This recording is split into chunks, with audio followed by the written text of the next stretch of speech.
Welcome to Telugu one.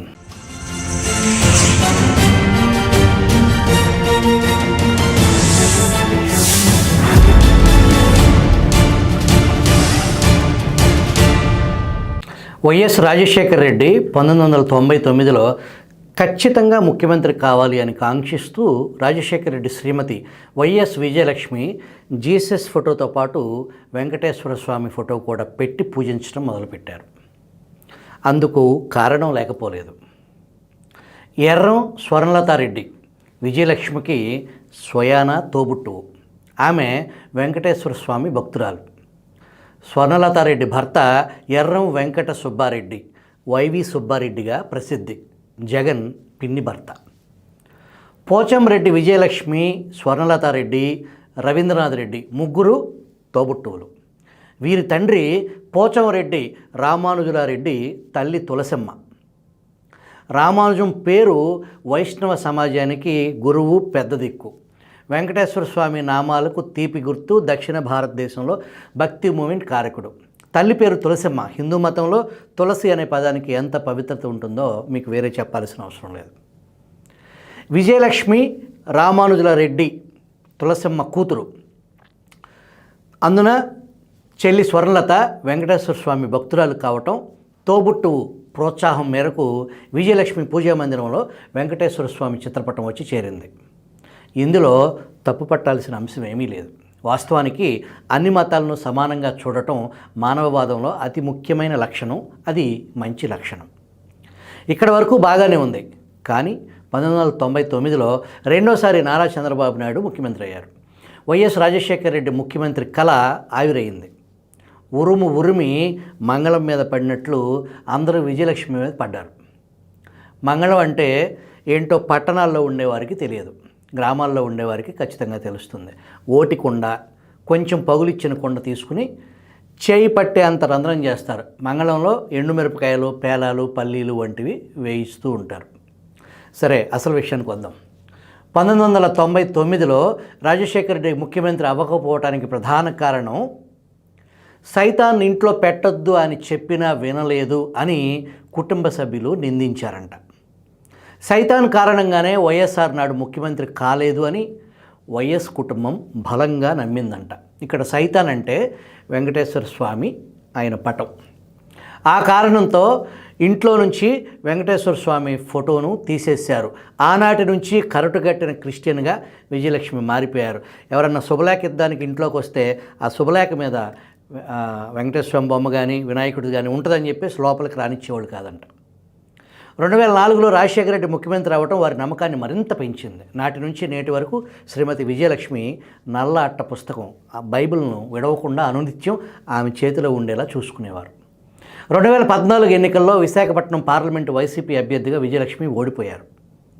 నాటి NDA అభ్యర్థి BJP party నుంచి ఖమ్మంపాటి హరిబాబు పోటీ చేశారు.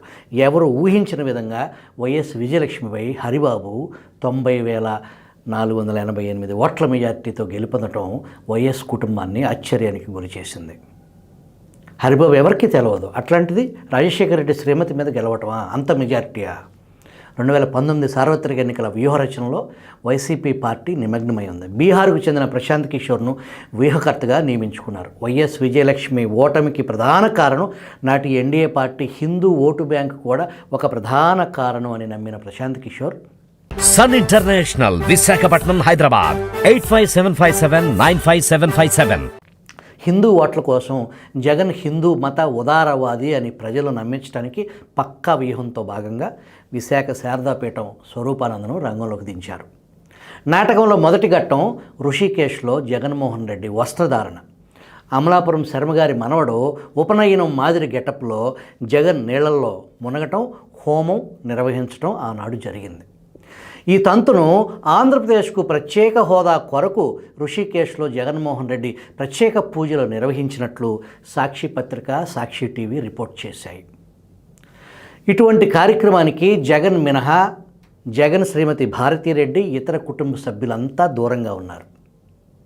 ప్రశాంత్ కుమార్ వ్యూహం ఫలించింది. జగన్మోహన్ రెడ్డి కళ నెరవేరింది. ముఖ్యమంత్రి పీఠాన్ని అధిరోహించారు. నాటి అధికారిక కార్యక్రమాల్లో హిందూ దేవాలయాల్లో ఏనాడు జగన్మోహన్ రెడ్డితో పాటు ఆయన భార్య భారతి పాల్గొన్న దాఖలాలు ఒక్కటి కూడా లేవు. తిరుమల బ్రహ్మోత్సవాలకు విధిగా భార్యాభర్తలు స్వామివారికి పట్టు వస్త్రాలు సమర్పించడం అనేది ఆనవాయితీ పద్ధతి. తిరుమల గౌరవాన్ని కాపాడటంలో అదొక ప్రధాన భాగం. కరడుగట్టిన క్రిస్టియన్ భావజాలాన్ని వంట పట్టించుకున్న వైఎస్ భారతి తిరుమల రావటానికి ససేమేరా ఒప్పుకోలేదంట. భారతి తిరుమల రాకపోవటంపై నాటి ప్రతిపక్ష పార్టీ నాయకుల కామెంట్స్తో పాటు సోషల్ మీడియాలో విపరీతమైన రచ్చ జరిగినా కూడా ఆమె ఐ డోంట్ కేర్ అన్నారంట. ఒక పక్క ఎన్నికల సమయం ముంచుకొస్తుంది. భారతి తిరుమల వచ్చే ప్రసక్తే లేదు. మరేం చేయాలి? ఎన్నికలకు సరిగ్గా 4 నెలల ముందు సంక్రాంతి సంబరాల పేరుతో హిందూ ఓటు బ్యాంక్ రాజకీయంలో భాగంగా జగన్ తాడేపల్లి ప్యాలెస్లో తిరుమల ఆలయం సినిమా సెట్టింగ్ ఏర్పాటు చేశారు. అది గుడి కాదు, ఉత్త సెట్టు అని చెప్పి భారతిని ఒప్పించడంలో జగన్మోహన్ రెడ్డి విజయం సాధించారని చెప్పుకోవచ్చు. ఎన్నికల ఏడాదికి ముందు 4 సంక్రాంతులు వచ్చి వెళ్ళాయి. నో టెంపుల్ విజిట్, నో గుడి సెట్టింగ్, ఓన్లీ ఎన్నికల గుడి సెట్టింగ్ అని కొందరు ఆనాడు గుసగుసలాడుకున్నారు. నిజానికి జగన్మోహన్ రెడ్డి దంపతులు నిజంగా గుడికి వెళ్ళాలనుకుంటే తాడేపల్లి ప్యాలెస్కి అతి సమీపంలో కూతవేటు దూరంలో తిరుమల తిరుపతి దేవస్థానం వారు నిర్మించిన వెంకటేశ్వర స్వామి ఆలయం అతి సమీపంలో ఉంది. ప్రసాదం విషయంలో జగన్ శ్రీమతి భారతీరెడ్డి ప్రవర్తించిన తీరు అప్పట్లో పలు విమర్శలకు తావిచ్చింది. వైఎస్ఆర్సీపీ ఎన్నికల్లో మట్టి కరిచింది, ఘోర ఓటమిని చవిచూసింది. కనీ విని ఎరుగని రీతిలో కేవలం 11 సీట్లకే పరిమితమైంది. మళ్ళీ సైతాన్ తీరి తెర మీదకు వచ్చింది. వద్దంటే వినకుండా తిరుమల సెట్టు వేయటం కొంప ముంచింది అని భారతీరెడ్డి చాలా గుస్సాగా ఉన్నారంట.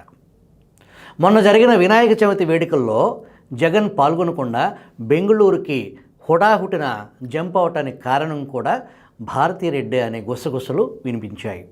శ్రీమతి అడిగితే ఎలా కాదనగలరు?